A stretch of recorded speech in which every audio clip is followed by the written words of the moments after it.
국내에 있는 작은 수선업체가요. 수선업체라는 게 뭐 리폼해주고 이런 거잖아요.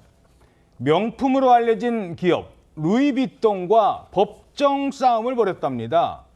다윗과 골리앗의 싸움이다라고 여겨졌던 소송이었는데 대법원에서 승자가 바뀌었다고 합니다. 루이비통과 법정까지 간 수선업체. 어떤 업체였습니까? 네, 서울 강남에 있는 한 수선집이었는데요. 주로 리폼을 하는 수선업체였습니다. 이곳에서는 명품 가방 소유자의 의뢰를 받아서 가방을 뜯어내고 리폼을 해서 이 지갑이나 벨트 등 새로운 제품을 만드는 그런 수선을 해왔는데요. 예. 명품 가방을 해당 수선집에 의뢰를 하면 왼쪽에 있는 이 명품 가방이 작은 가방 3개로 바뀌기도 하고 오호, 저렇게? 네, 그리고 숄더백이 크로스백으로 바뀌기도 하고 아예 전혀 다른 모양의 가방처럼 만들어주는 겁니다. 그냥 쓰기는 이제 좀 낡았고 대신 저렇게 리폼하면 또 잘 들고 다닐 수 있잖아요. 네, 맞습니다. 그래서 소비자 의뢰에 따라서 가방 하나가 지갑 7개로 다시 태어나는 경우도 있는데요.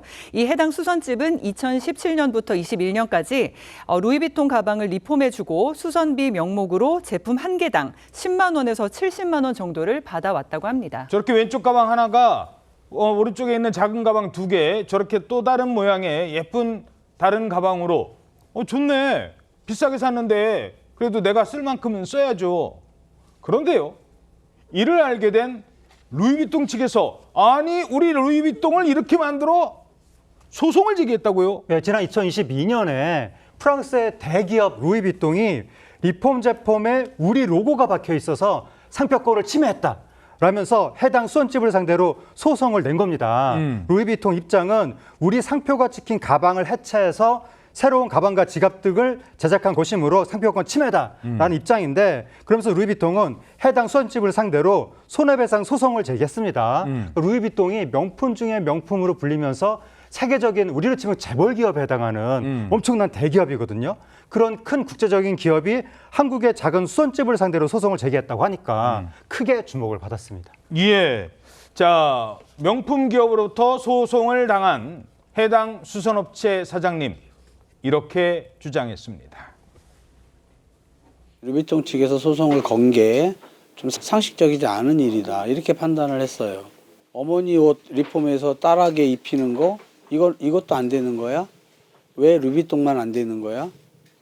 그러면 옷 수선도 하지 말아야 되고 자동차 튜닝도 하지 말아야 되는 거야? 상식적인 생각에 벗어난다고 생각을 했기 때문에 소송을 하게 된 거죠.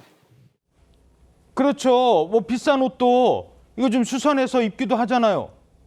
또는 뭐 엄마의 웨딩드레스야 빌려 입는 사람들이 많지만 엄마 웨딩드레스 딸이 입기도 하잖아요. 그러면 옷 고쳐 입는 건 되고 가방은 안 돼? 이런 입장이었던 건데요. 자, 그런데 1심 열렸고 2심 열립니다. 이때는 법원에서 루이비통 손을 들어줬다고요. 그렇습니다. 사실 1, 2심 결과 자체도 당시 화제가 된 바가 있었는데 1, 2심은 루이비통의 주장을 받아들여서 해당 수선집 측이 루이비통 원단을 사용한 리폼 가방과 지갑을 제조해서는 안 된다라고 판결을 내렸습니다. 그러면서 해당 수선집이 루이비통에 무려 1,500만 원을 배상하라, 이런 이제 배상 명령을 내렸거든요. 자, 수선집에서 만든 리폼 제품이 상품에 해당한다고 판단을 했고, 그리고 교환 가치도 있다고 봤던 것입니다. 그런데 어제 대법원에서 이 판결이 뒤집혔습니다. 대법원은 상표권 침해에 해당하지 않는다라고 하면서 해당 수선집의 손을 들어주며 이 재판이 마무리됐습니다. 자, 이 다윗과 골리앗의 싸움처럼 보였던 소송에서 대법원은 왜 이 수선업체의 손을 들어줬을까요? 자, 이 루이비통은 이렇게 얘기합니다. 저 왼쪽은 우리가 심혈을 기울여서 수억 원의 디자인비를 들여서 만든 제품이다. 그 로고가 그대로 바뀐 채로 오른쪽 가방을 만들면 우리는 저런 가방 만든 적이 없다. 우리 디자인이 이상하게 보이지 않느냐. 저 가방 우리는 만든 적이 없는데 루이비통이 이렇게 약간 이상하게도 만드네. 그럴 수도 있다는 거예요. 그래서 1, 2심으로 간 겁니다. 그런데 이 가방 이렇게 만들어서 팔았나요? 누구한테 돈 받고 팔았습니까? 대법원이 판결을 내린 이유 뭐였습니까? 상표법 위반 행위가 되려면 상표를 사용해서 상품을 만들어서 그걸 유통시켜서 이익을 봐야 됩니다. 그래서 소비자들이 이게 루이비통에서 만든 새로운 가방이구나라고 하는 오인 부지 착각을 일으키게 만들어야 된다는 어떤 요건들을 만족을 해야 되는데, 예를 들어서 개인적인 목적으로, 예를 들어서 제가 이 자켓을 입고 있는데 이게 막 로고가 있어요. 근데 오래 입다 보니까 이 여기 팔꿈치 부분이 해진 거예요. 그래서 수선집에 가서 팔을 좀 잘라서 조끼로 만들어 달라고 했어요. 그래서 제가 돈을 주고 조끼로 그 수선비를 주고 조끼로 만들어서 이걸 받아가지고 제가 입고 다닙니다.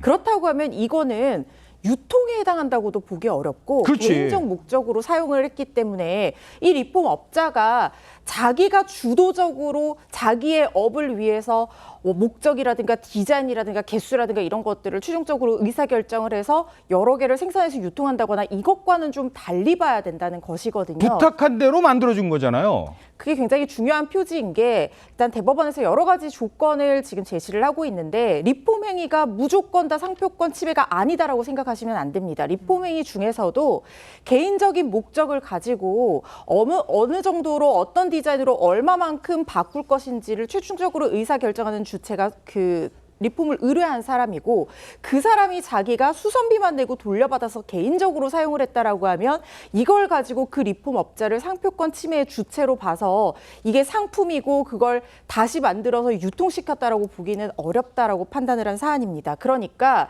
이거를 만약에 이 리폼 업자가 주도적으로 여러 개를 모아서 자기가 디자인을 결정하고 자기가 새롭게 만들어서 여러 소비자에게 판매를 했다고 볼 수 있는 정황이 있다고 하면 그 부분은 다시 한번 판단받아봐야 되는 부분이고, 손해배상의 주체, 상표권 침해의 주체가 될 수도 있는 부분이거든요. 이런 부분들은 좀 유념하셔야 되겠다는 생각 듭니다.